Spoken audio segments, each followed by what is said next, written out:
Hi friends, welcome back to my channel. నేను మీ సాయి ప్రసన్నని. ఈరోజు మన ఛానల్లో కార్తీక పురాణం 7వ అధ్యాయం గురించి తెలుసుకుందామండి. అంతకంటే ముందుగా మన ఛానల్ని ఎవరైనా ఫస్ట్ టైం చూస్తున్నట్లయితే ప్లీజ్ సబ్స్క్రైబ్ చేసుకోండి. ఓం కార్తీక దామోదరాయ నమః. ఇది శ్రీ స్కాంద పురాణ అంతర్గత కార్తీక మహత్యమందలి 7వ అధ్యాయ ప్రారంభ. కార్తీక మాస మహత్యము, విధుల వివరణ. వశిష్ఠుల వారు దీపదాన మహత్యం వివరించిన తరువాత పుష్పార్చన, దీపారాధనాది విధులను గూర్చి వివరించడం ప్రారంభించారు. ఓ మహారాజా, కార్తీక మహత్యాన్ని వివరిస్తాను, సావధాన చిత్తంతో విను. కమలలోచనుడైన శ్రీ మహాలక్ష్మి, శ్రీ మహావిష్ణువు అనుగ్రహ విశేషం వల్ల స్థిర నివాసం ఏర్పరచుకుంటుంది. తరగని సంపదలు ఏర్పడతాయి. దేవదేవుడైన శ్రీ మహావిష్ణువుని కార్తీక మాసంలో తులసీదళంతో గాని జాజిపూలతో గాని పూజించిన ఎడల జనన మరణ చక్రాల నుండి విముక్తి కలిగి పరమ పదవిని పొందుతారు. అటువంటి వారికి పునర్జన్మ ఉండదు. సర్వాంతర్యామి సర్వేశ్వరుడు అయిన సదాశివుని కార్తీక మాసంలో బిల్వదళాలతో అర్చించిన ముక్తిని పొందుతారు. కార్తీక మాసంలో ఫలదానం చేసినట్లయితే సూర్యరశ్మికి పారిపోయిన విధంగా ఫలదానం చేసిన వారి పాపాలు పటాపంచలవుతాయి. కార్తీక మాసంలో శ్రీమన్నారాయణ్ణి ఉసిరి చెట్టు నీడలో భక్తితో పూజించిన వారికి నరకాధిపతి అయిన యమధర్మరాజు తల ఎత్తి చూడలేడు. కార్తీక మాసంలో తులసి దళాలతో సాలగ్రామాన్ని అర్చించినవాడు ధన్యుడవుతాడు. భక్తి శ్రద్ధలతో కార్తీక మాసంలో బ్రాహ్మణులతో వనభోజనం చేసిన వారి పాపాలు నశించిపోతాయి. ఉసిరి చెట్టు కింద సాలగ్రామార్చన చేసి సజ్జనులతో వనభోజనం చేయటం వల్ల వైకుంఠం ప్రాప్తిస్తుంది. భక్తితో భగవంతుని సన్నిధానంలో మామిడి తోరణాలు కట్టి సాలగ్రామాన్ని పూజించడం వల్ల ఉత్తమ గతి కలుగుతుంది. కార్తీక మాసంలో విష్ణు మండపానికి అరటి స్తంభాలు కట్టి పువ్వులతో అలంకరించిన సాలగ్రామ అర్చన చేయువారు ఉత్తమ గతిని పొందుతారు. ఈ మాసంలో శ్రీ మహావిష్ణువుకు హృదయపూర్వకంగా ఒక్కసారైనా నమస్కరించిన పాపాలు తొలగి అశ్వమేధ యాగం చేసినంత ఫలితం దక్కుతుంది. కార్తీక మాస భగవంతుడిని మ్రోల జపం, హోమం, దేవతారాజ్యం చేసేవాళ్ళు తమ పితృదేవతలు సైతంగా వైకుంఠం పొందుతారు.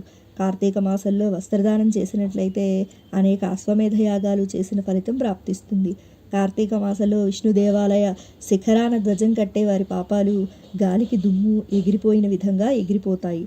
ఓ మహారాజా, ఈ కార్తీక మాసంలో నల్లని అగసి పూలతో గాని తెల్లని అగసి పూలతో గాని కేశవ పూజన చేసిన వారు 10,000 యజ్ఞాల వల్ల కలిగే ఫలితం కలుగుతుంది. ఆవు పేడతో తులసికోట ముందు అలికి శంఖం, పద్మం, స్వస్తిక్ మొదలైన ముగ్గులు వేసి అలంకరించిన స్త్రీలు విష్ణు శిశురాణులు అవుతారు.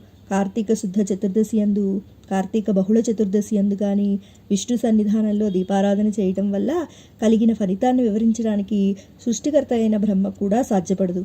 కార్తీక చతుర్దశి యందు ప్రమిదలో నువ్వుల గింజలు వేసి అగసి పువ్వులుంచి కేశవాలయంలో దీపం వెలిగించి శ్రీ మహావిష్ణువునకు దీపారాధన చేయాలి. కార్తీక పౌర్ణమి నాడు జిల్లేడు పూలతో శివారాధన చేసిన వారికి దీర్ఘాయుర్ధారు కలిగిన మరణానంతరం శివసాయుధ్యం కలుగుతుంది. కార్తీక మాసంలో మల్లెపూలతో నారాయణ్ణి పూజించినట్లయితే సూర్యోదయం వల్ల చీకట్లు పోయిన విధంగా అన్ని పాపాలు పటాపంచలవుతాయి. తులసి కాష్టంతో తీసిన గంధాన్ని శ్రీ మహావిష్ణువునకు అర్చించినట్లయితే పాప విముక్తి పొంది విష్ణు సాయుధ్యాన్ని పొందుతారు. మ్రోల నర్తకుని వలె నాట్యం చేసినట్లయితే జన్మాంతరార్చితమైన పాపాల నుండి విముక్తం కలుగుతుంది. కార్తీక మాసంలో కేశవ దేవాలయాన్ని అందంగా తీర్చిదిద్దిన వారు వైకుంఠంలో విష్ణు పదాన్ని పొందుతారు. కార్తీక మాసంలో అన్నదానం చేయటం వల్ల సకల పాపాలు పోతాయి. నదీ స్నానం, నువ్వుల దానం, బ్రహ్మవ్రతమైన భోజనం, కార్తీకమున అన్నదానం, ఈ 4 సమాన ఫలప్రదాలని పెద్దలంటుంటారు.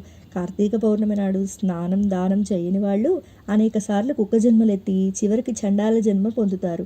కార్తీక మాసం వ్రతం చేయని పురుషుడు గాని స్త్రీ గాని అనేక జన్మల్లో గాడిదగా పుడతారు. కార్తీక పున్నమి నాడు భక్తవత్సలుండైన శ్రీమన్నారాయణ్ణి కదంబ పుష్పాలతో పూజించిన పుణ్యాత్ములు సూర్యమండలాన్ని చీల్చుకొని పోయి స్వర్గంలో సుఖాలు అనుభవిస్తారు.